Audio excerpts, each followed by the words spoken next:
help the people close to me. They help the people close to them and then hope. What's going on, y'all? Per usual, it's unguarded, unscripted, no intros, no ads. We just here with, players that I come across in this journey. Today, I got my girl, my young alum, even though I didn't really know her when she was at IU, but post career, we kind of bumped into each other and officially met. I'm here with Aleksa Gulbe. There you go. That's perfect. Yeah, Hello. yeah, yeah, yeah. Thank you for So having me. yeah, for sure. The first season of Unguarded, I literally butchered every person's name, and it became like a funny thing. Like, yeah, Jory about to mess up their name.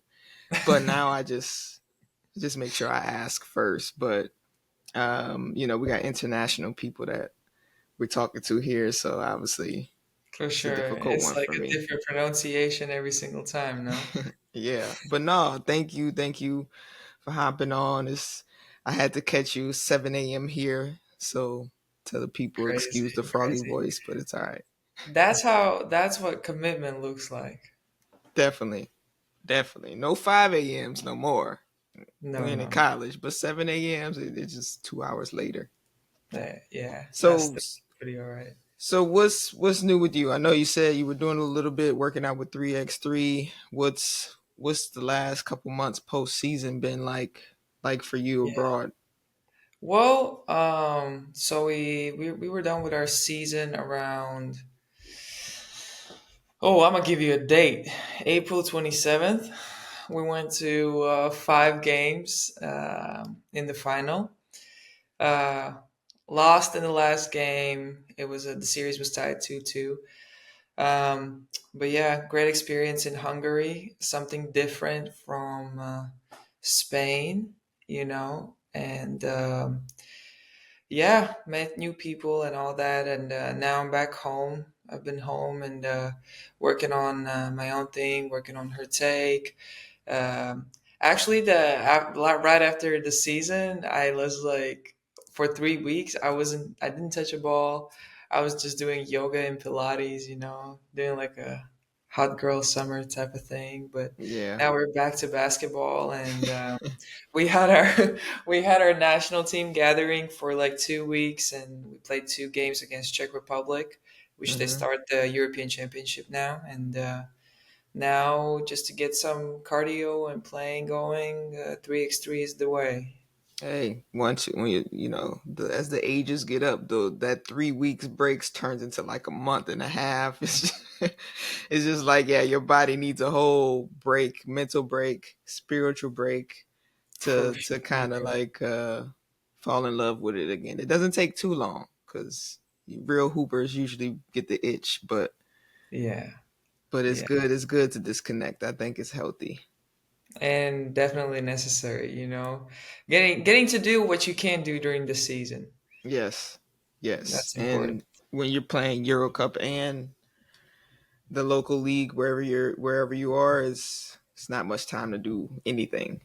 Exactly, So I exactly. get you, I get you. And you But going to the final of Euro Cup, I mean, just a I mean, hey, I played a small role in everything, but it was fun. I enjoyed it. I yeah, enjoyed the ride. It actually was not expected for me. The beginning of season, not gonna lie, I was enjoying. I agreed and negotiated not to play Euro Cup. So every time they had to go to these games, it was like 3 days. So I mm, was like going on small trips. yeah, So the kicker is when I did find out that one of our Americans left, and so of course the team didn't want to get another player, and they were like, "You have to play Euro Cup." I was a little bit like, "You got to be kidding me," because I had started to plan out like, what's their schedule? Okay, when they leave here, I'm gonna go here, and then yeah, it was like, nah. But actually, it was a blessing in disguise, as life always is, because it was fun. for It was sure. fun, and a lot of the girls are, I'm an OG, so many of them are young, and to be able to Mm, get there at such an early age in their career, that's dope. So yeah, it was fun. It was a cool experience, yeah. even though we lost. I mean, listen. Yeah. Y'all made it a long way. I feel like nobody expected that either way. So Nobody expected it, you know. Not at all. Not even there. Not even us. but but we got it done. All right. So obviously now you're a full grown pro playing back in Europe, but your journey didn't quite start there like all of us. We had a starting point. And one of the key things I wanted to talk about was just starting in Europe and then having to make the big decision that many of us have to make when going overseas our first time, but after college. You had to do it at a younger age. You had already left home because you were in Italy, I yeah, believe. yeah. Um, were you a pro, or like how did that work, or did you have to like not say anything that you were getting paid before you went to college? Yeah, that's actually like this is a big situation in Europe when big teams like take up youngins Mm-hmm. on their team. But like I wasn't really getting paid. Like I was just like they were paying for my lunch and Yeah. providing lunch and stuff like that. But also when, for example, I had to fill out forms for NCAA, they were like, "Yeah, you just say whatever you have to say. Just don't say you've ever played Yeah. pro, like professional. Just can't say that." But yeah, when I left home for the first time when I was 15, went to Italy. Um, After like a very successful U16 national team championship.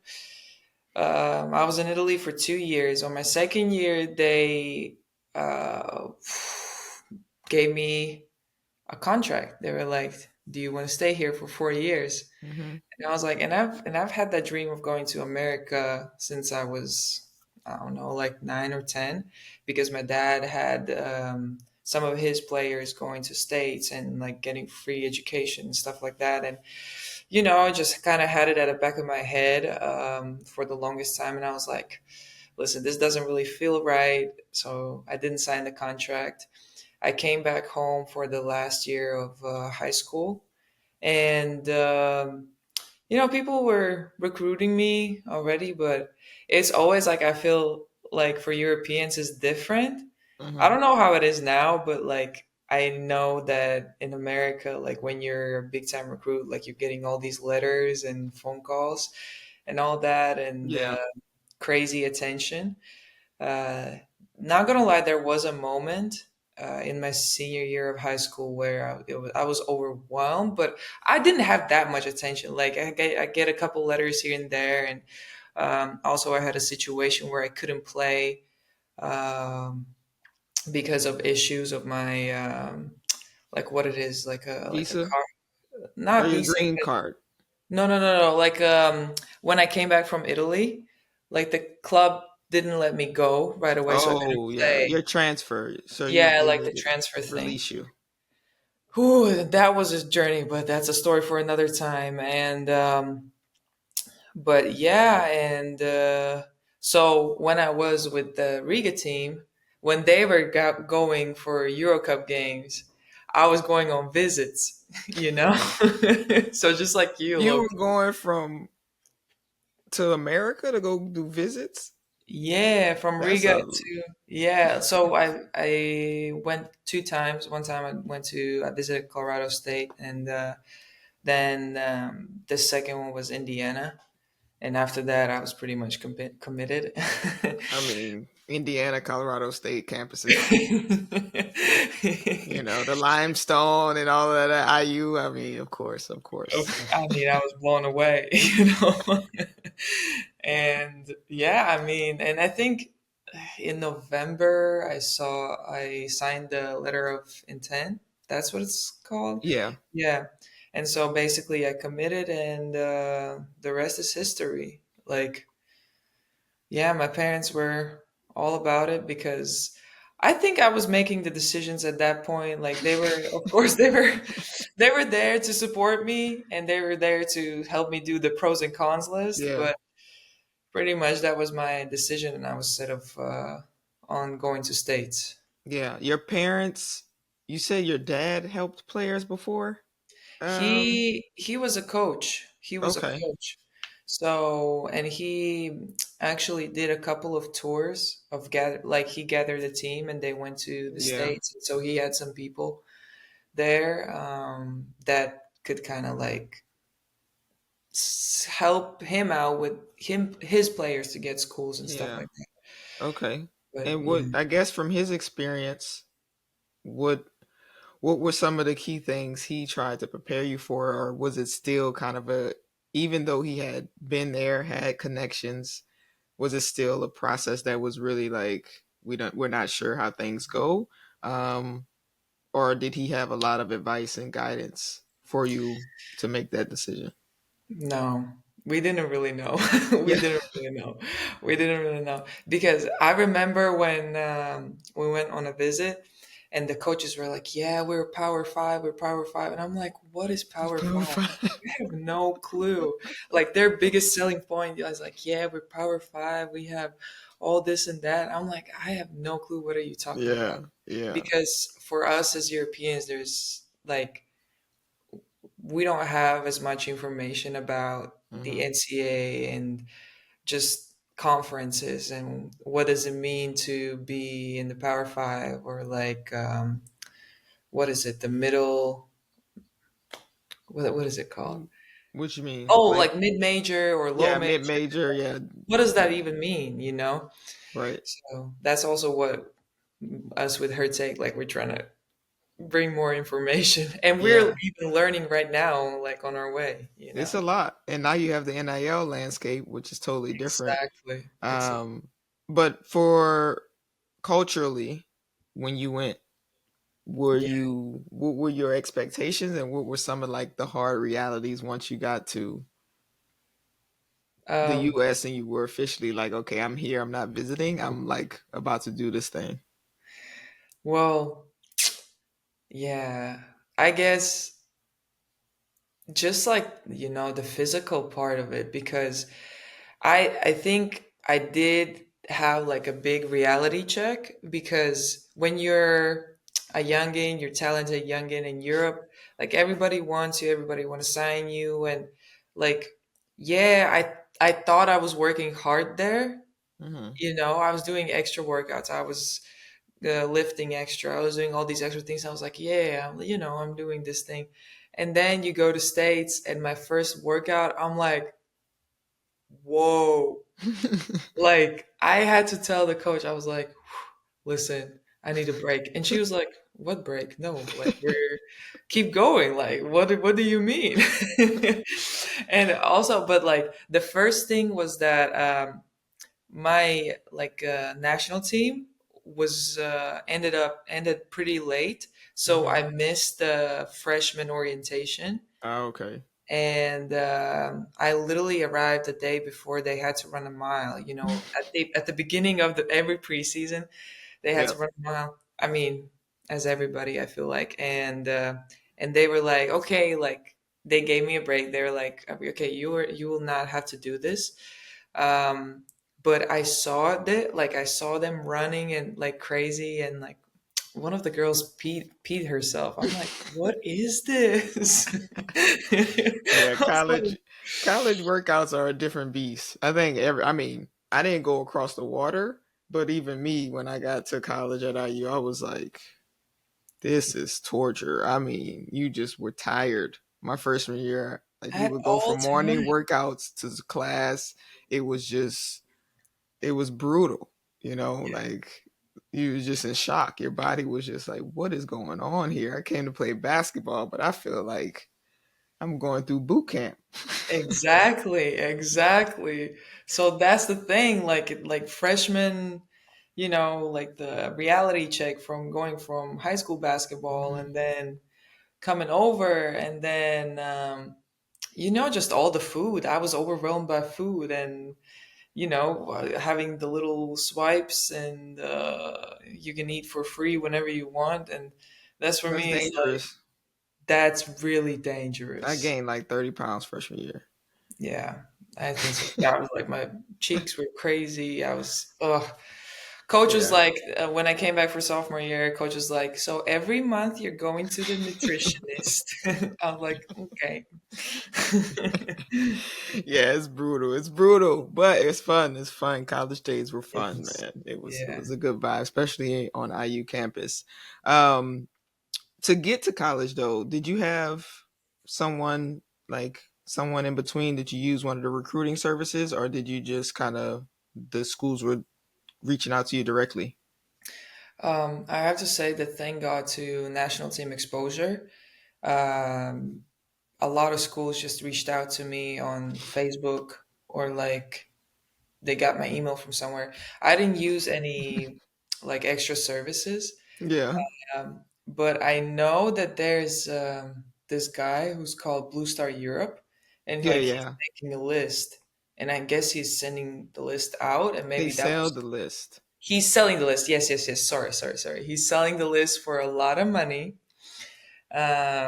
Maybe that helped in some way, but I Hmm. didn't have to. Thank God, like I know how much agencies cost Hmm. for those girls who don't have as much exposure.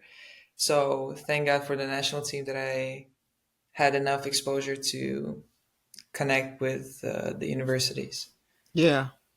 No, no. I mean, was wondering because it is. I've heard it's tough for certain players.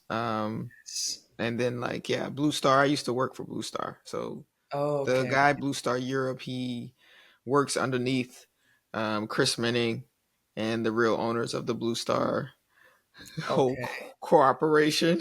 okay, It's okay. pretty huge, but Blue Star Media, yeah, that's one of the big ones. But there are some other ones coming up now. Some independent individuals that do the same. You know, they go do the scouting, they create a list, they Mhm. sell it to the schools, and then of course they also try to connect with the players. But it's wild how people get everyone's information. You know, Yeah, like over time, it's wild how it's like, that random agent kind of be like, hey, do you have so and so's number? Or like college coaches earlier in my career used to hit me up, be like, hey, JD, I'm looking for a little savvy Italian guard. What y'all got over there? And I'd be like, yeah. what? This girl is not going to school. She already getting paid. So it's like, Exactly. She already signed please the contract. please stand. Sorry. But it did, those were the times I used to realize actually some of the players that were on the national teams, obviously everybody on the national team is usually legit, but that didn't mean that there weren't other players that were just as good, especially like in Exactly. Italy, where there's a lot of talent at the time. Now Italy's struggling. But but that's where I was like, dang, if you don't have the national team exposure, there's still a huge gap for some players, because Absolutely. there were some really good players, but one, they couldn't pay some of these crazy agents that were asking for certain money. Yeah. However, now I'm sure it'll be different because agents now can make money off the NIL commission, which technically isn't really a thing. Um, but they're finding ways to make money, and it's big money. So It's a lot of money. It's a lot of money. it's crazy. You fall under that lawsuit date, which you, yeah, right? When did you Yeah. graduate? Yeah. Exactly. Okay, Yeah. So, I mean, in the shouts out to next 10 you. years, maybe I'll get some. Maybe not. We'll see. Well, my generation gets nothing, and Yeah, that's that's okay, just, dude. That's okay. I people tired of hearing me saying. I'm like, look, my picture was on the back of it. Indianapolis buses, public buses. I had the senior picture of me in the air. I'm like, that was worth something. It had to be Oh, worth something. 100%. Oh, 100%. So, all right, well, let's dive into the pro side. It seems like, of course, going states was pretty smooth outside of just the shock of the workouts and Yeah. some of the crazy things you go through when it really isn't that necessary. Um, but coming back home, did you feel, as I say, once I go went overseas and then I came home, I also felt like I was away from home again because spending so much time in Europe, I changed, you Yeah. know, things about me the way I thought compared to my family and other friends that only stayed maybe in the same state or stayed in the states, um, it kind of I became this kind of incognito person that was just never really at home in Europe and now kind of out of place at home. And so I wonder, did you ever feel the same way in a sense? I know you were only there for 4 years, so it's not as long of a time, but what did you feel changed about you, your mindset, once you really got back to Europe and started living there and was like, oh, I forgot that this is how it is? Yeah.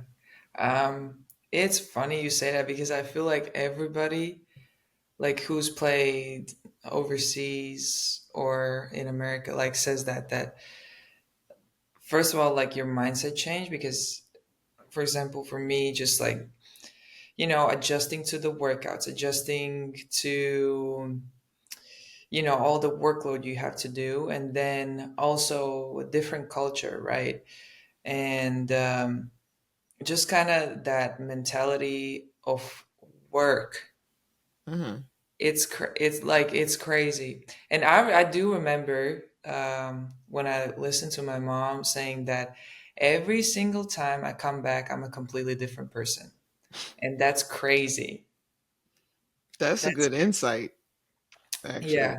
She's like, I like every single year I come back because, during Christmas I wouldn't be able to go home and then it would be I leave middle of August and then come back in May. Mm-hmm. And my parents only visited right before COVID hit. Yeah. And then my dad and my sister came my senior year, at the beginning of my senior year. So it's weird. It's weird. And also like the time change, like sometimes at like how it is like when you have some stuff going on during the day, and if it was for example not so good of a day, like you want to Yeah. just call and talk to your family, but it's like they're 7 hours Yeah. ahead, like they're gonna be sleeping, so you manage to be with yourself and manage to gather your thoughts and everything. And yeah, now and coming home, it's like people asking me, where do you feel like Latvia is home? It's like, no, the world is my house. Yeah. The world Yeah. is home, literally. Yeah. No, it is. I mean, the world is literally my home. I actually have bags and friends, family houses all over the world because I'm a nomad basically. So it's like, yeah, I have stuff at home in New York, stuff in New Orleans at home. I have stuff in Italy, Spain. There Still you go. got boxes in Ferrall. Like everyone's just like, yeah, Jory will be back. Like she'll come get it. Yeah, I'll pick it up at some point. It's insane. No, but yeah, I mean it does you change and it's beautiful to change. Yeah. And of course we should be changing. We should be growing, of course, in the right ways. So hopefully that's what your mom sees in a positive way Oh, or absolutely, absolutely, absolutely, absolutely. I mean, I hope so. Yeah.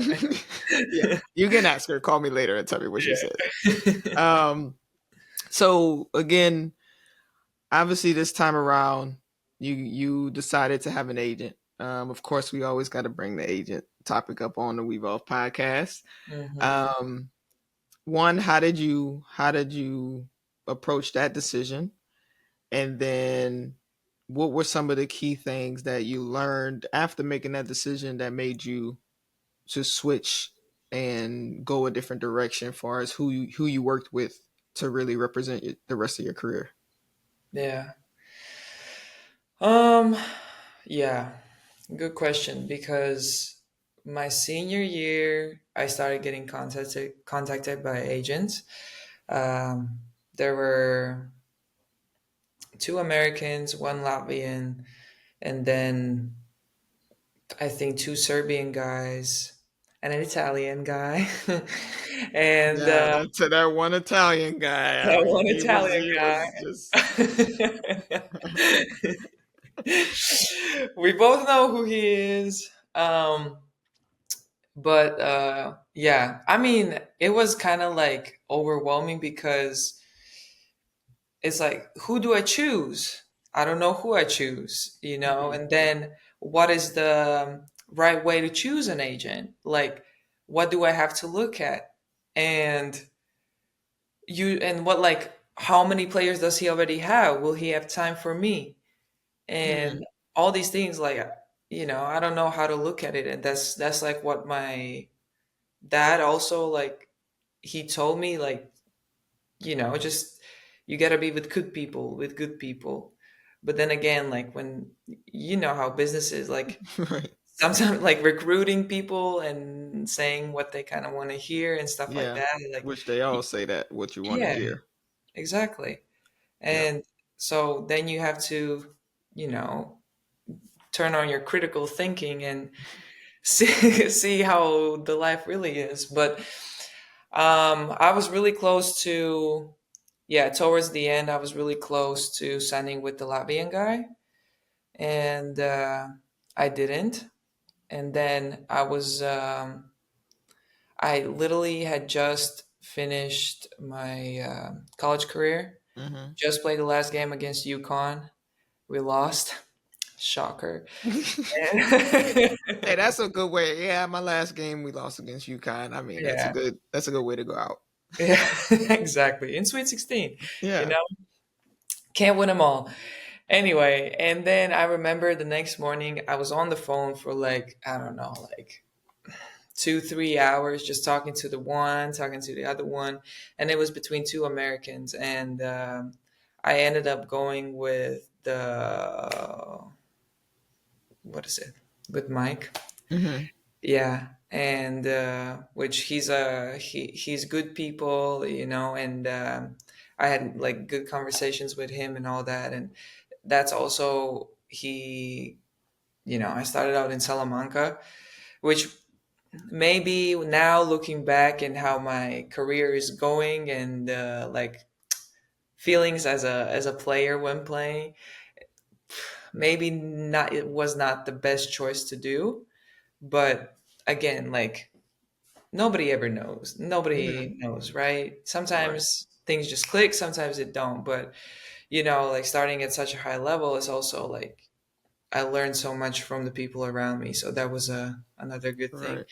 But so going into my second year in Saragossa, I was starting to get calls from the fam.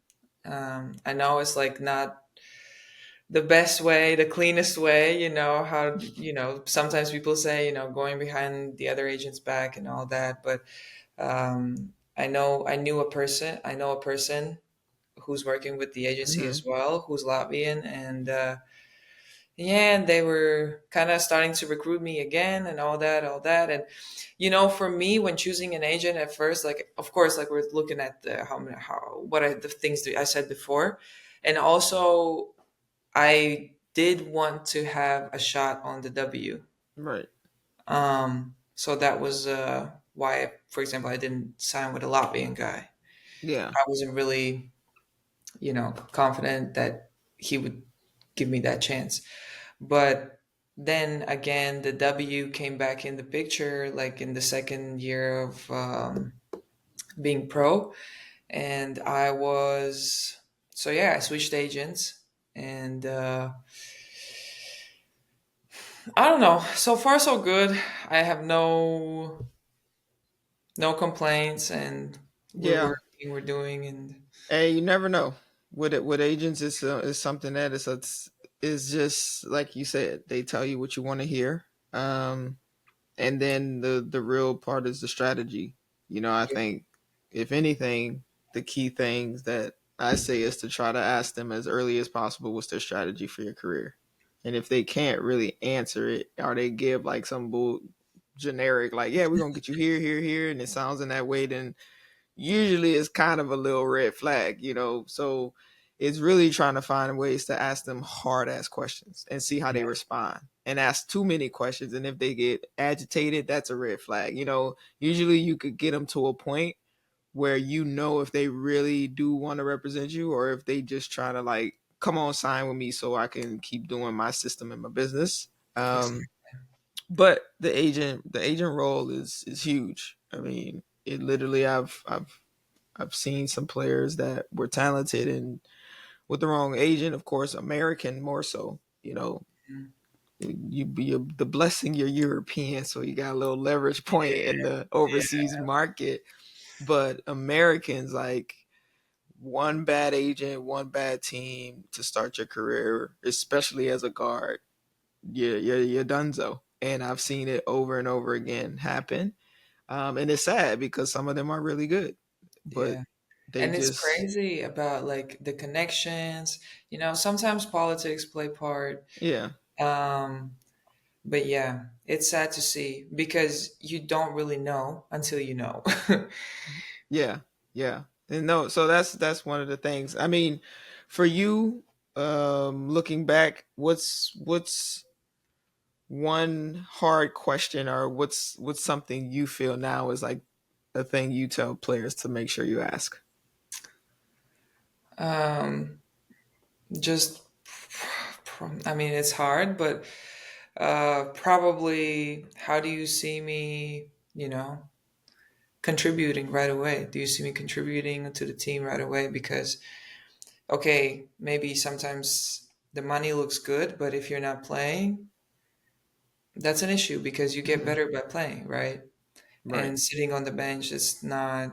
And plus, everybody want to play, you know. right. And by sitting on the bench, like you're not gonna get better. So I feel like even looking back at my journey, um, yes, started out in the top EuroLeague team, but maybe it would have been a better way to start my pro career by like starting somewhere low, gaining that confidence, adjusting to the tempo, adjusting to, the mentality of like European basketball after Hmm. America and stuff like that. And just to play and enjoy the game. I think Yeah. that's the Well, not biggest, not not low, medium, maybe like medium, medium, maybe medium. Yeah, yeah, medium high. Like, you're not low level. I mean, you're good, but yeah. I maybe, mean, yeah. Salamanca Euro League could have was just a stretch. Like, you needed to get back into like being on that court. At yeah, least 30 minutes a game, and just hooping and getting back to the European style and stuff. But yeah, I mean, yeah. no one ever really knows. Like, you could have No went one there really and, knows exactly. I don't know, start doing some crazy stuff, and Salamanca be like, "Oh, we got a star," and boom, you don't know. You don't Yeah, know what yeah, you happens. never know. But what do you think? What would be your hard question? Or Yeah, just my hard question. I mean, I have multiple, but I yeah. think the key one that I think I always ask players is to try and see how well they know your game. So if Mm, they talking all this stuff like, I want to represent you, and just be like, "Oh, so what are the positives and negatives of my game? Like, what parts of my game do you think are going to help me be successful in Europe?" I'm yeah, speaking from an American, but obviously, because again, if you about to try to sell me, because basically your job is to, one, come work for me to help me make money and get jobs. That's what you're supposed to be doing, and make sure all my business is in order. So the first thing I usually would be like, "Yo, tell me about myself. Like, yeah, yeah, like, how do I play?" So, because if they don't know, and they don't really know the intricate details of your game and what do you bring, like, hey, besides the stats and besides knowing you're European and know, oh, she went to IU, like all of the shiny things. She went to Big Ten. She's European. She was on the national team. Get her. yeah, Okay, what else do you know? yeah, And if they don't know, then that's kind of a red flag, because the moment you don't have the stats, they're going to start to go quiet on you because they don't really know your value. But we all have value. Either you have great leadership, maybe your energy is contagious. Like, literally, like, obviously I'm old now, so I understand more of these things, but Girl, some stop. some people really, really, like, your energy is contagious. For some reason, like, yo, she got to be there because she just changes the aura. Is Yeah, You can have all types of things. Her pick and roll, or hey, she's an undersized guard that can go post up too. Like, what are period. the very intricate details that change the dynamics of a game and gives a coach some small advantages? And if your agent doesn't know those things, or if you don't have a relationship with them, because sometimes Renzo don't know all the time, but we have a good relationship where Yeah, I can tell him, no, go, like, let this be known, like you missing this part, you know? So either you have to have a great relationship with the agent who might not come from basketball, where y'all can speak transparently and candidly, Yeah. or ask them straight up if they claim they know basketball so well. Tell them that's my biggest one. Tell me about myself, Yeah. my strengths, my That's weaknesses, good. the That's things that aren't known. Like, oh, you shoot the three well. Okay, everybody knows that. You can Google that. Tell me good. the things a fan won't know. Yeah. And if they don't, not that that's a red flag, because that is a tough question, but that would then show me just how much you really care and want me. And then if you come back and still don't know the answer because you haven't taken the time to go figure it out, then that also is a red flag. And Yeah. there's not many agents that's going to do that anyway. Hmm. But that's my hard question for Yeah. sure. That's a good one.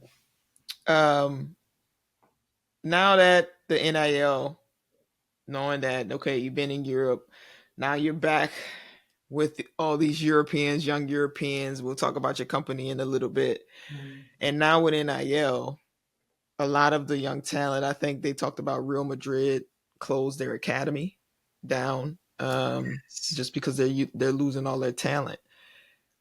What do you think? How is it going to impact Europe? It's tough. It's tough situation because I see more and more big talents that are already scoring a lot of points, having good statistics in pro leagues, going to America. I mean, that's understandable with the big money and, good luck. Have great game in NCAA, succeed, go to NBA, WNBA, whatever. But for European basketball, it's I think it's a little bit of trouble because big teams usually use these talented young players Mm-hmm. as, like, if she's good enough, she can come off the bench.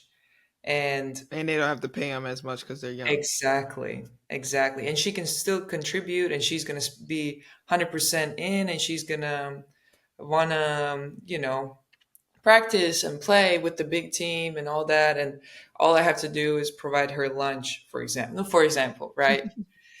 And so if the kids are going, like, okay, maybe more job opportunities, Yeah. maybe.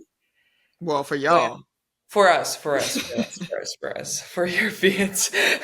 y'all Sorry. now get the advantage in Europe, then come into America taking our jobs too. It's just like, God, nobody else paying attention to this. Like, y'all don't have limits. You can have an NCAA team with 6 Europeans.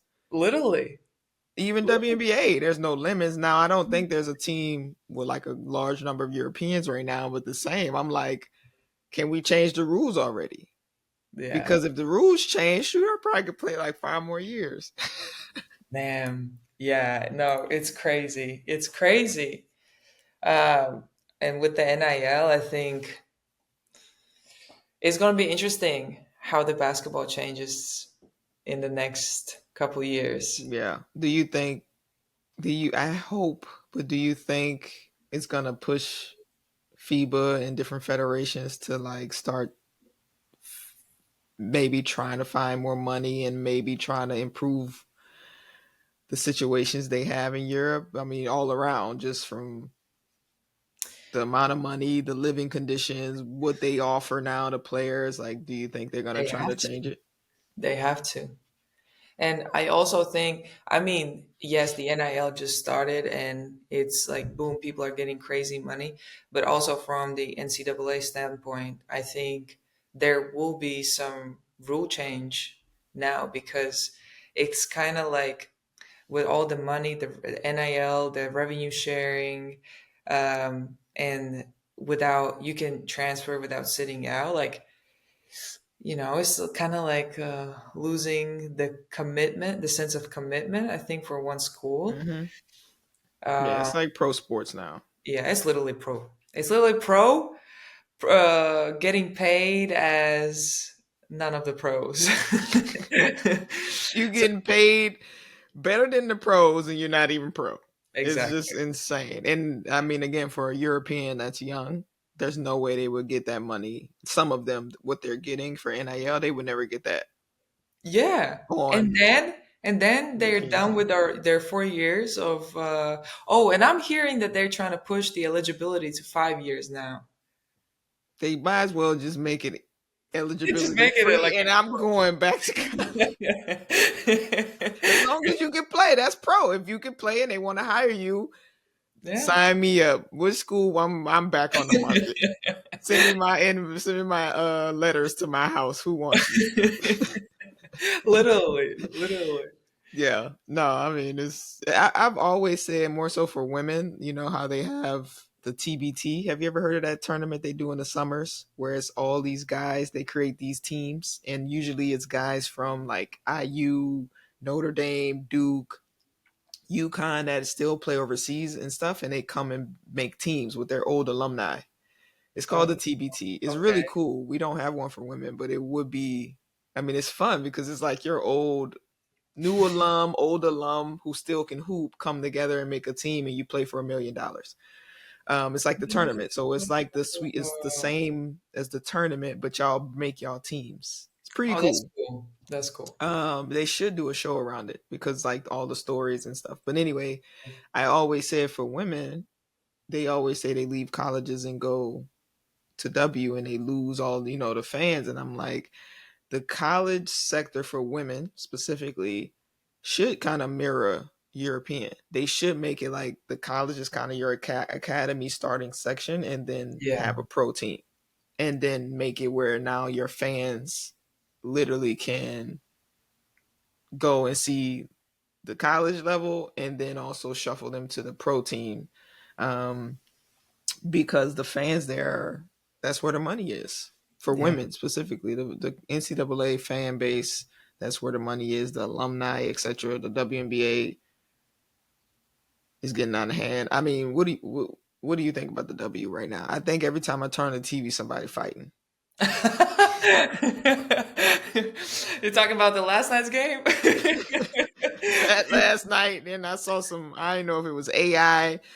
Caitlin Clark talking about Brittany Griner. I'm like, is this AI generated or is this real? I was, I wasn't sure. That is so funny.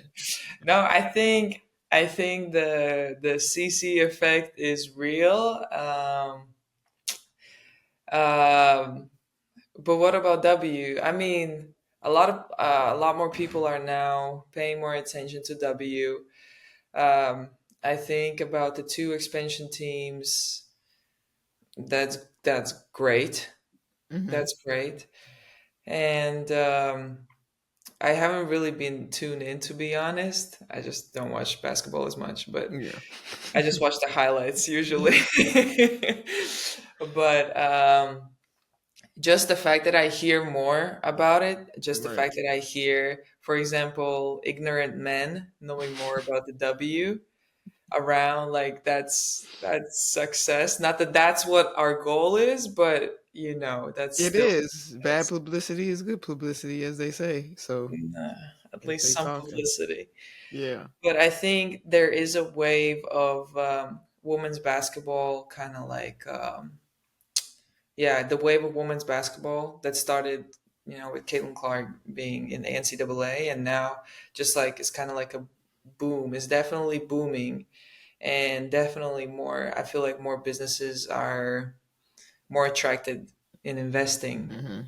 in Hey, women's basketball. once Yeah, you get one investor, then the other investor friends got to come because they want their investment to win. That's how it works.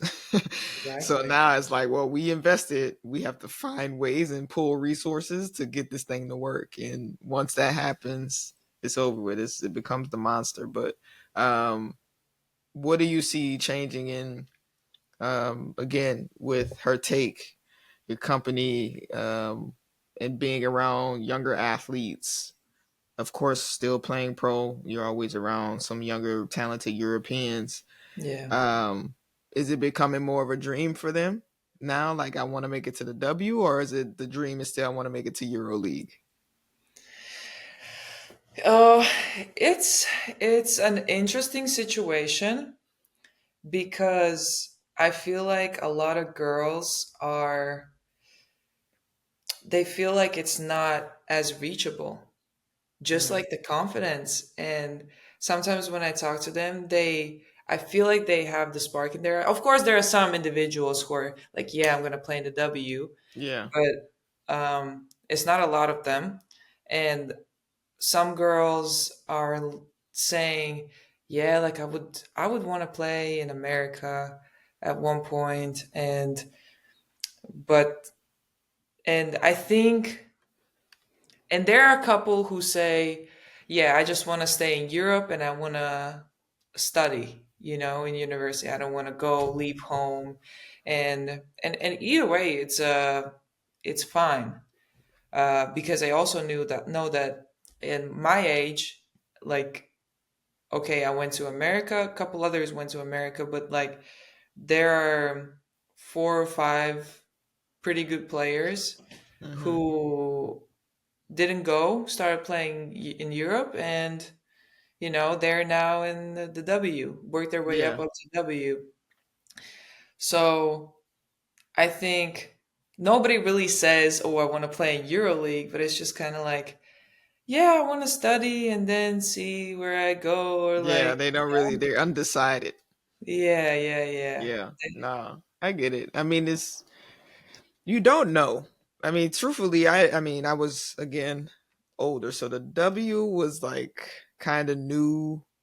Who knew about overseas? I didn't know anything. I just was like, I want to play basketball. I want to go as far as I can. That was what the dream was. Yeah, yeah, I just want to play. I want to be the best, and it was more so a personal best. Like I just want to be as good as I can, you know. But exactly. now you have more things you can see that are tangible. Overseas is being more marketed, so people know I can go there. And Hmm. then, of course, the W now is like I want to play in the WNBA. But it's Yeah. interesting to see, like you said, confidence in certain young girls is not there. It's like they're intimidated to Yes. say I want this, and if you fail, you fail. But failure, I think, is a different thing of how the new generation approaches it because they're afraid of failure. Yeah. Whereas our generation was like, I'm about to be that one, and maybe only a few of us was that one, but hey, I'm about to be that one. You know, like Yeah, we yeah, going yeah, after it. yeah, right. I will be the one who makes it. Yeah. But it's an interesting thing that, as I said before, like Europeans don't really know how to do it and how to get there, or what people could help you, and Hmm. and like if you wanna achieve these things, but like you maybe don't have enough confidence, maybe you can work with like a sports psychologist or stuff like Right. that, or get you a mentor, which is like who's older professional than you.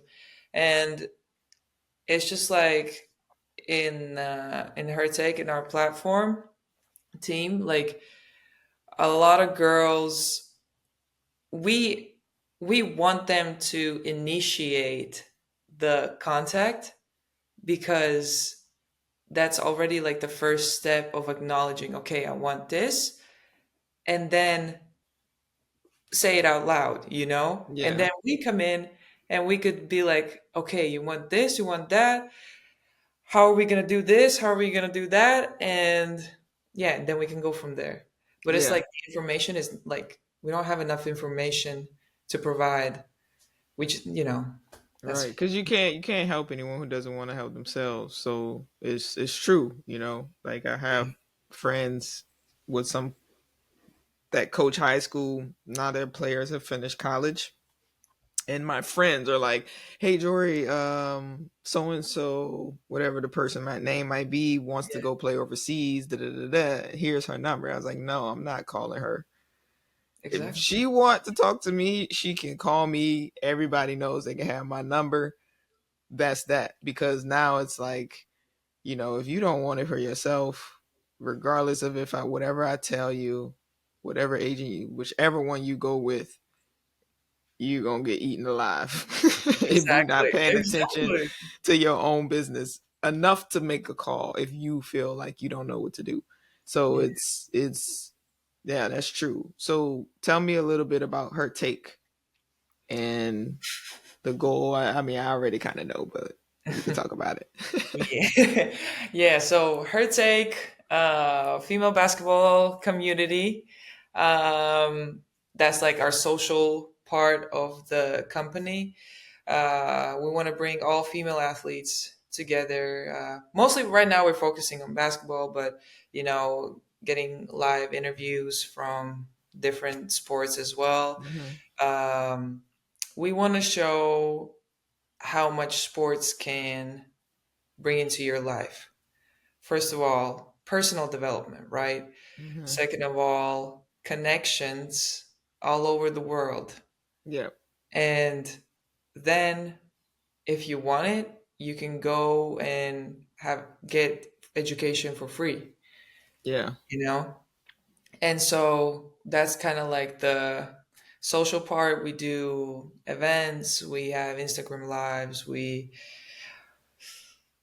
connect with the girls. We have 3x3 tournament. We had this past weekend one. And then this kind of like the other part of the company is the recruiting. Not kind of recruiting, but not, you Yeah. know, No, I mean, where the girls sign why up. not? Yeah. You should. The girls sign up. They put in information about themselves, Hmm. height, wingspan, vertical jump. Then just like what kind of people they are off the court. What are their Yeah. goals? What they want to Yeah. do? What makes them happy? Because at the end of the day, we're all human beings, right? Yes. They upload their picture. They tell us if they want to go pro right away, if they want to go to NCAA, and then looking from those profiles, like we can see who to connect them with and stuff like that. And sometimes it's like, we see these profiles, the girls have registered but not filled out any of the information. So Hmm. it's like, what are we doing here? But no, like this year, I'm really, really proud of my team that we had three graduating girls, and Hmm. two of them are looking really positive of going to JUCO, Okay. and one was JUCO, the other one D2. So yeah, really close to That's closing good. that out. And then the second thing is that two girls who wanted to go professional into a university, they are signing to a team that provides both to, you know, Nice. kind In of like, Europe or like going to yeah, in Europe, UK? Oh, okay. in Europe, in Europe. So slowly, very Yeah. slowly, Hey, but everything we're takes moving forward. time, but you're doing it. Congratulations to, making those first milestones for sure. Thank you very much.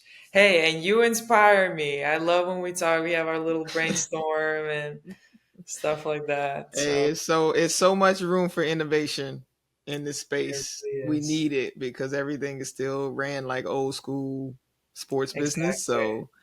So it's definitely time. But no, for sure, that's what we supposed to do for each other. Just keep as we all elevate, then you inspire everybody else to elevate. So that's Exactly. how it's supposed to go.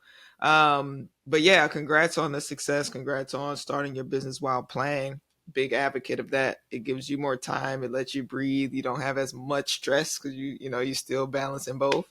Yeah. So definitely keep going that way. I think before we get out of here, just wanted to see thus far it's been three seasons. How long you been Three full playing? seasons. Three Yeah. full seasons that you're a pro. Crazy. Um, what's kind of like the biggest thing you feel has you've kind of learned about yourself in this phase of like your pro career and your journey as an athlete?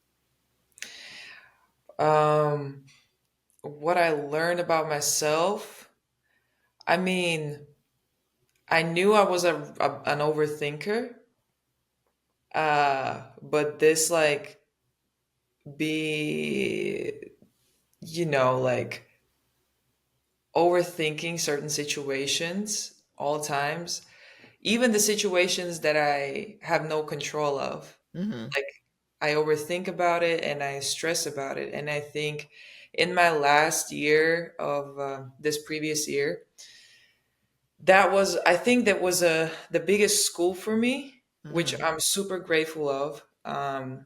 Maybe sometimes like I didn't have enough, like playing time as much as I wanted to. And I think it was a great lesson for me that, just like letting things, I can control what I can control and just let the other things flow, you Yeah. know? And I found this like quote during the year at some point. It was like a tough one and I had to write it down. Like everything flows, nothing remains, Yeah. right? And all you can do is control myself, and if I do my best at that day, if I'm my best, then everything is fine. Like Right. I cannot control the coach's decisions. I cannot control how my teammates react to certain situations. So I think, yeah, That's a big one. I mean, overthinker. I'm an overthinker as well. It is a gift and a curse. Sometimes being a analyzer, not an overthinker, a analytical mind that yeah, thinks through things above and beyond what other people do, is a positive asset to have. But of course, the overthinking is something that, yeah, it can stress you out. So it's good that this season was a season of learning how to conquer that and balance that, for yeah. sure. All about learning and evolving, right? Hey, We and evolve. And you got time. You got time to do all the deep work on yourself while playing abroad. But no, I appreciate you coming chat with me a little bit. Congratulations on the business. Congratulations on your career. Obviously, this journey is always up and down, but the thing is, you have played thus far in some beautiful locations. Definitely, um, Zaragoza and Salamanca for sure. Like some nice cities to be in. Hungary, I don't know about that one. I was like, what's she gonna say about Hungary? Y'all cars were nice. Y'all cars were nice though, but Cars were nice. Cars were yes, nice. the facilities amazing, great. Yes. But other than that, you'll have to The rest. like tell me Mm. more. But no, appreciate you and have a good Thank you rest for of the having summer. me. And then maybe we cross paths randomly again because it's always me about the player, and you like, Jory, you playing? Yep, yes I am. Exactly. But yeah, thank you for having me. Awesome thing you do with Wevolve, and you know, thank Definitely, you for the podcast and for sure. enjoy. Have a good day. You too. I guess I gotta do it on myself.